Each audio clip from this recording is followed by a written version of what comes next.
Our next guest wears many hats. Nono is the founder and head of data and strategy at Data Sentinels, and she also produces a podcast called Shameless.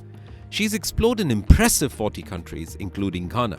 Her creative spirit shines through in her work as an author of 3 African fantasy novels and her screenplay, Finding Themba, which addresses mental illness amongst males.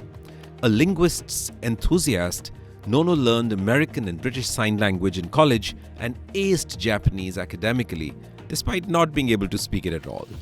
In her talk, What I Did When the Transformer in Me Came Knocking, Nono shares her journey of creativity, resilience, and the power of seizing opportunities. Let's dive into Nono's fascinating story and maybe even a song.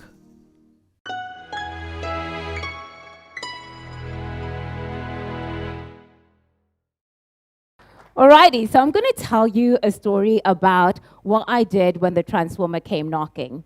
I started my background in business improvement, business intelligence, whatever you want to call it, in consulting. And then I decided to make a leap into digital education, and that is not a small task. Imagine the scene of Lion King, where Mufasa goes, "Simba, everything the light touches is yours." And then Simba goes, "What about that shadowy bit over there?" Mufasa looks down at Simba and says, "That's the elephant graveyard. You must never go there." Of course, Simba goes to the elephant graveyard. And that is not the end of that story. He almost gets eaten by 3 hyenas, outruns a stampede, gets some friends along the way, manages to come back to Pride Rock, beat his bad uncle, and only at the end becomes the king of Pride Rock. I am in the elephant graveyard, okay? So my story begins in a small town called Swezi, where there only are 2 traffic lights, 3 big chain stores, and no cinema. So some of you don't watch movies, but I do, so that was a hard blow. And in the start of my career in the mining industry, my husband and I traveled to a nearby mine. Now, as we were traveling to that mine, I witnessed a bunch of school students, they must have been between 5, maybe 11 years old, walking on the side of the road, no shoes, and no school in sight. And that image really touched me. And I did nothing about that. I cried. My husband looked at me like I was mad. I went into work that same morning. I did what I had to do, and I left.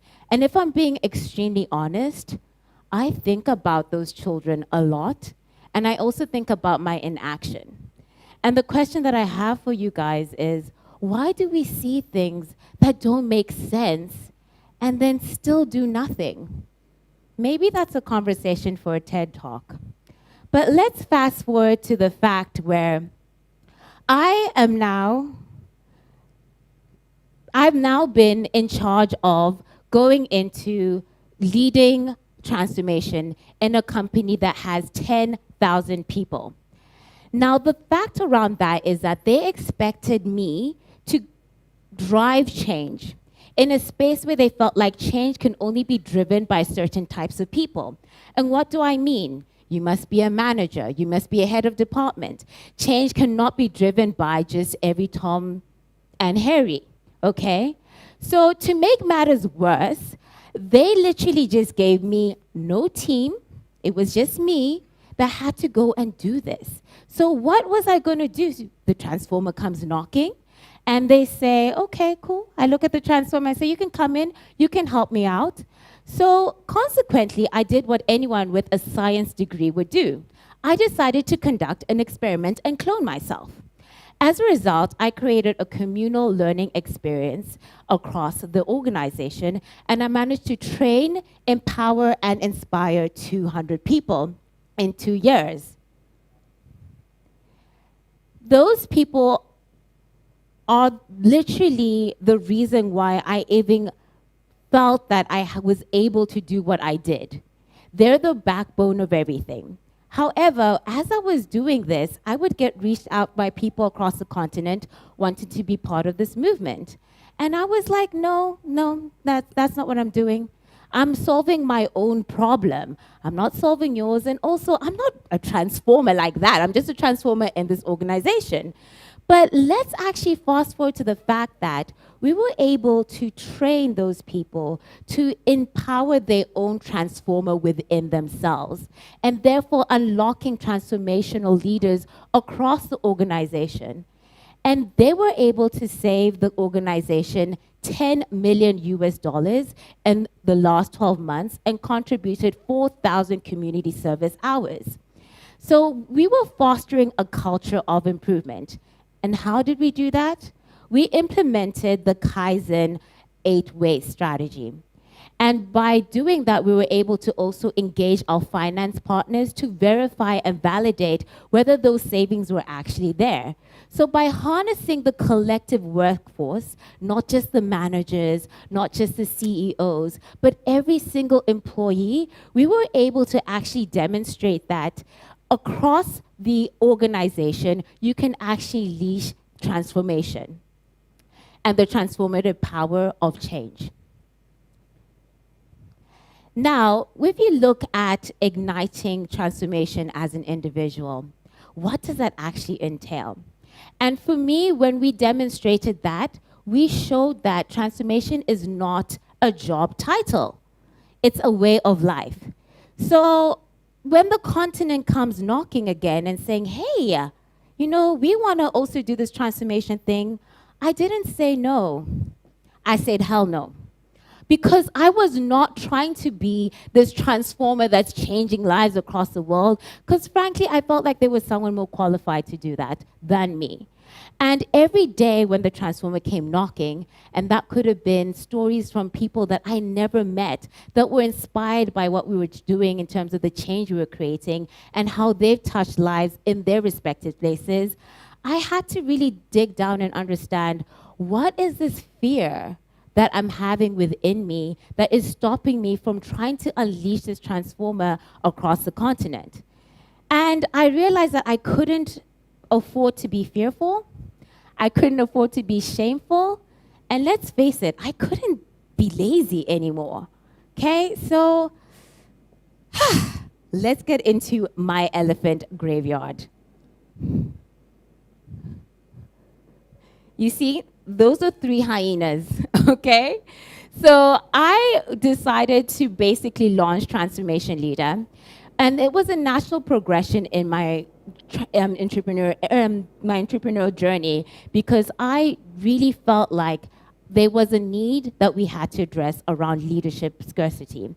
And with my background in tech, in mining, as well as management consulting, we decided that T4L was going to not only teach leadership, it was also going to touch on things like project management, digital transformation. How do you convince people to buy into your project? Because those are the skills that you need in order to transform an organization. You need to be able to convince people. And this is entrepreneurship at its core.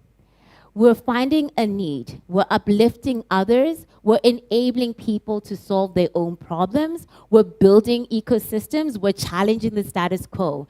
And if you are in this room, you are literally a transformation leader, because you don't have to be the CEO of an organization to change someone's life.